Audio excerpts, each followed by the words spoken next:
মোহামেডান ছেড়ে আবাহনীর হয়ে প্রথমবারের মতো প্র্যাকটিস করলেন Sulaiman Diabate. AFC challenge cup দিয়ে আবাহনীর অধ্যায় শুরু করতে যাচ্ছেন দিয়াবাতে। মোহামেডানকে প্রথমবারের মতো পেশাদার লীগ শিরোপা জয়ের স্বাদ এনে দেওয়া স্ট্রাইকার আকাশী নীল জার্সিতেও দিতে চান নিজের সেরাটা। প্রতিপক্ষ শক্তিশালী কিরগিজস্তানের ক্লাব মুরাস ইউনাইটেড হলেও জয়ের দিকে চোখ রাখছেন তিনি।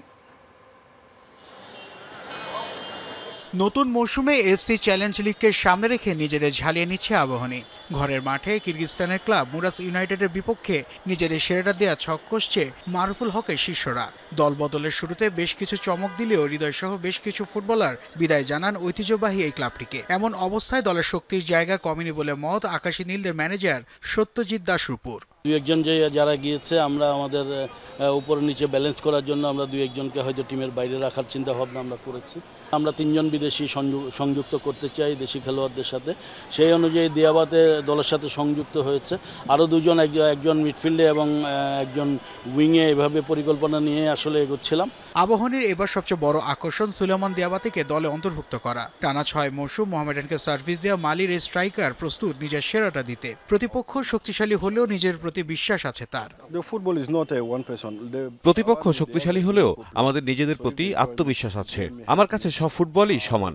নতুন বলতে এখানে কিছুই নেই। জয়ের জন্যই মাঠে নামবো আমরা। মোহামেডানের হয়ে লম্বা একটা সময় খেলেছি। আশা করছি আবাহনীর হয়েও ভূমিকা রাখতে পারবো।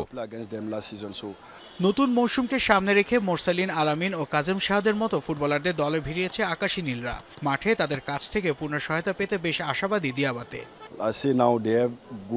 প্রথম দিনের অনুশীলনে তাদের কোচিং ট্যাকটিক্সগুলো আমাকে মুগ্ধ করেছে। দলে মারুফুল হকের মতো একজন কোচ আছে যা বেশ ইতিবাচক হিসেবে কাজ করে সকলের মধ্যে। বিশেষ করে গেম প্ল্যান খুব ভালো লেগেছে। ম্যাচের আগের দিন আবাহনীর প্রতিপক্ষ মুরাস ইউনাইটেড ঢাকায় আসবে চার্টার ফ্লাইটে করে। আর ম্যাচের দুদিন আগেও সিটি সার্ভিসের লোকাল বাসে চেপে জাতীয় স্টেডিয়ামে আসে আকাশী নীলরা। তাই তো আরও একটি পেশাদার লিগের আগে বিপিএল এর দলগুলো কতটুকু পেশাদার হতে পেরেছে সেটি এখন বড় প্রশ্ন। নাসিফ শুভ, যমুনা স্পোর্টস, ঢাকা।